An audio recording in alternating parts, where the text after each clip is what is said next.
Voici une vidéo que je vous recommande de regarder attentivement. C'est une vidéo qui va t'intéresser surtout si tu as déjà un bon niveau, si tu es coach sportif, si tu travailles dans le milieu du fitness ou même si tu veux progresser et apprendre les différentes façons de construire un programme. Donc, dans cette vidéo, je vais prendre le travail d'une personne que j'apprécie énormément. Il s'appelle Eric Helms. Et lui, il a appris toutes les études qui ont un rapport avec la périodisation. Il a fait une sorte de méta-analyse.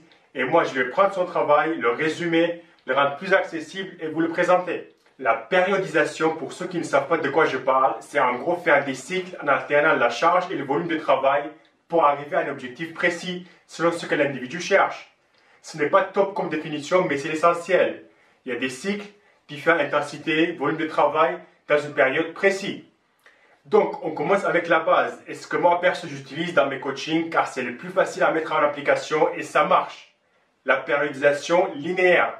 La périodisation linéaire consiste à commencer avec un programme avec un gros volume et intensité plutôt modérée et progressivement augmenter l'intensité et diminuer le volume pour arriver pile au moment de ta compétition de force par exemple ou arriver à la fin de ton cycle. Quand je parle d'intensité, je parle de la charge sur la barre. Voici à quoi ça ressemble. Chaque semaine, j'augmente l'intensité et je diminue le volume. Et pour vous donner un exemple concret, c'est par exemple sur un cycle de 4 semaines. La première semaine, sur le développé couché, je fais 6 séries de 6. Deuxième semaine, je fais 5 séries de 5. Je diminue le volume, j'enlève une série et une répétition et j'augmente l'intensité. Faire 5 répétitions, c'est plus intense que faire 6 répétitions. Troisième semaine, je fais 4 séries de 4. Pareil, je diminue le volume et j'augmente l'intensité. Quatrième semaine, je fais 3 séries de 3. Je récupère et je reprends en augmentant un petit peu la charge. En deuxième, on a la périodisation ondulatoire qui est un peu plus complexe à mettre en place et ce n'est pas pour tout le monde. Et ça consiste à régulièrement varier le volume et l'intensité. Ça ressemble à ça. Donc comme vous voyez, la première semaine, gros volume, intensité modérée. Deuxième semaine, on diminue le volume et on augmente l'intensité. Et on alterne pour arriver à faire un cycle qui dure en général 3 à 4 mois. Et dans la périodisation ondulatoire, on peut aussi l'appliquer dans la semaine. C'est-à-dire, si tu fais 2 séances du même mouvement dans la semaine, une fois au volume intensité modérée, et la deuxième séance dans la même semaine, on diminue le volume et on augmente l'intensité. Et ça ressemble à ça. Ensuite, il y a la périodisation en bloc, ce qui est beaucoup plus complexe et pas pour tout le monde. C'est surtout pour les athlètes de haut niveau qui préparent une compétition. Et il faut être un bon préparateur physique pour pouvoir le mettre en place correctement. Donc voici à quoi ça ressemble. Le volume et l'intensité varient un peu chaque bloc. Et un bloc, ça peut durer que 4 semaines, mais l'idéal c'est 6 à 8 semaines. Par exemple, premier bloc, on alterne des séries de 15-20 et des répétitions de 8 à 12.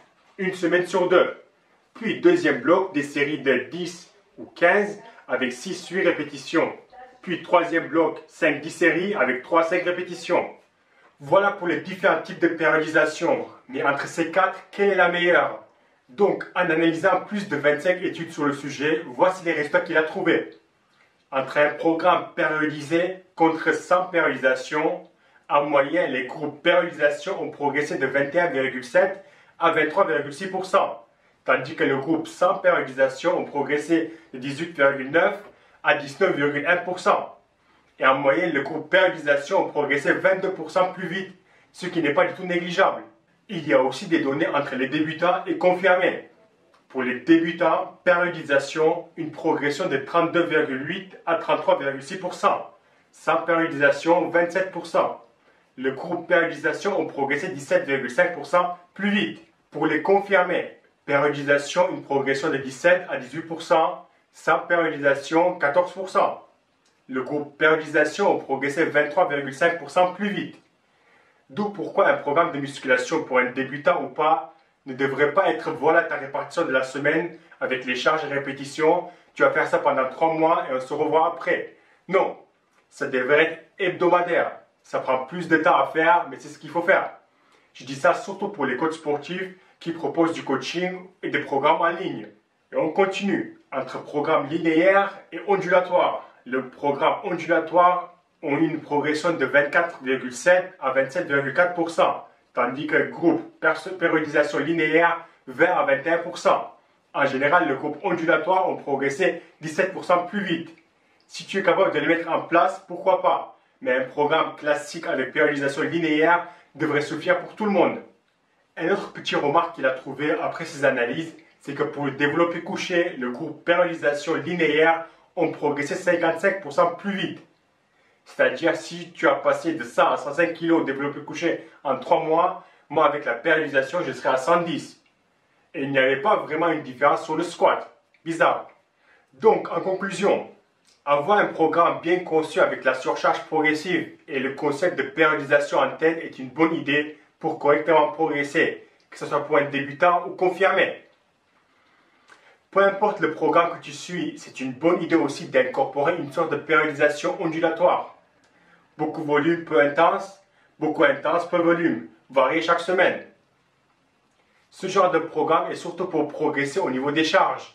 Mais on sait que progresser au niveau des charges avec suffisamment de calories et protéines est égal à plus d'hypertrophie. La périodisation fonctionne bien pour ceux qui veulent progresser sur le développé couché et pas très intéressant pour le squat. Donc ça dépend de l'exercice. Voilà, je pense avoir tout dit. Merci et à la prochaine vidéo.